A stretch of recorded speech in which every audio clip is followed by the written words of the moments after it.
Good evening, everybody. It is June 25th, 2023, Sunday. It is 5:10 in the evening.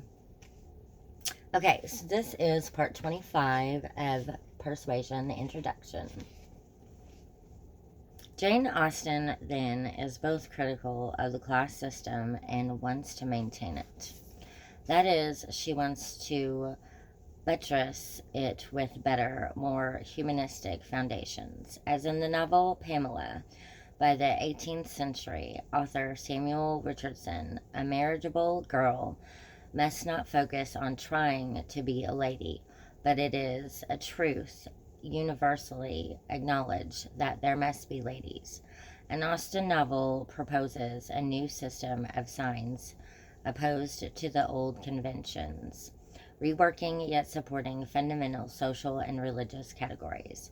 Persuasion, in particular, invites us to map Anne's and Austen's reading for her world onto our own and evaluate for ourselves the cheerful confidence in futurity that marked the early promise of Anne's love affair.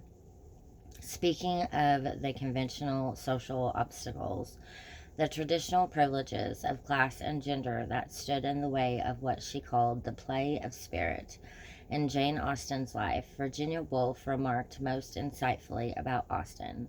She believes in them as well as laughs at them. In this context, what does the title mean? Lady Russell gives both good and bad advice in her early act of Persuasion.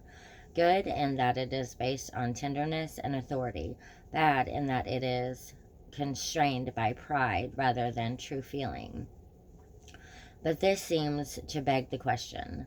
If feeling so often trumps reason, how then does one know what is true? Presumably, as opposed to egotistic feeling, how does this help us to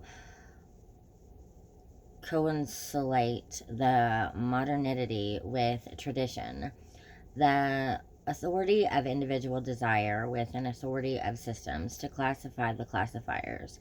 It is the modern question, as Captain Wentworth is a modern hero and the heroine's marriage will be a modern marriage, and the question itself is left unresolved. Those who are attracted to Jane Austen because of nostalgia for the stability of class and clarity of old-fashioned values in picturesque English villages miss this most profound theme in her writing. Celebrated for simplicity, quaintness, and old-fashioned certainties, Austen in her last novel turns out to be complicated, thorny, and most of all, anxiously uncertain about the world developing around her. At times, she appears to be talking herself into a cheerful confidence in futurity. It is tempting to imagine where she would have taken this direction had she lived. But this novel was to be her final attempted act of self-persuasion. Okay, so that is all for part 25. If you like this content, like this video or comment below. Thank you very much, and thank you for watching.